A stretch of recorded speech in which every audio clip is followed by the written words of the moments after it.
The day my wife pushed the divorce papers across the table was the lowest point of my life. I looked at them, feeling my heart break. She looked tired and almost empty, like she had used all her strength to take this step. Our marriage had been hard. We've been married for 7 years, and it felt like we faced every challenge a couple could go through. It began with trying to have kids. We went through miscarriages, hospital visits, and that empty feeling whenever we saw the nursery room we decorated in hope. Then financial problems hit us hard. Bills we couldn't pay piled up, and we lost jobs we couldn't hold on to. It was slowly changing both of us, and I did not even see it. At first, we kept our problems to ourselves, thinking we could handle them alone. I didn't know that my wife felt so isolated and alone with her grief and stress. I could see her pain, but I did not know how to help, and it hurts. We argued more, blaming each other for things out of our control, and the wall between us grew taller.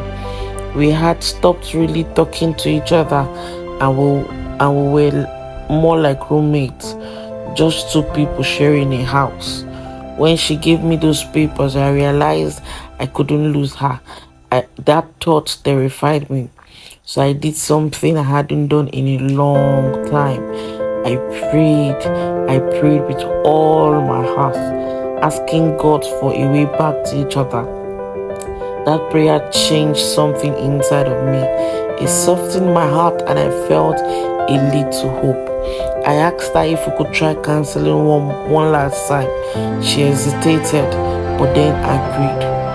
We found a counselor at the nearby church. In those sections, we finally let out everything we had been holding back, our pains, anger, and regrets. The counselor encouraged us to bring God back into our marriage and to pray together, even when it was hard. We did, and while it felt awkward at first, those moments of prayers became a lifeline. It did not fix everything right away. Some days it felt like nothing was improving, but slowly, little by little, we began to see each other again, and not as the source of our problems, but as partners. We started talking again, not about big things at first, but about our days, our hope, our faith. Every day I thanked her for something small, and she did the same for me. We rebuilt her trust one step at a time, leaning on God to help us forgive each other. Month passed, and one day I looked at her and saw that she was smiling again. It wasn't forced or faked. She was truly happy, and so was I. We had come through the worst, not perfect but stronger and still together. Today, those divorce papers are long gone, and our marriage is in a much better place. I know that God was with us in the hardest time, holding us together when we couldn't. Our marriage is now built on faith, communication, and trust. We are not just surviving, we are living, loving, and grateful for each other, each moment together.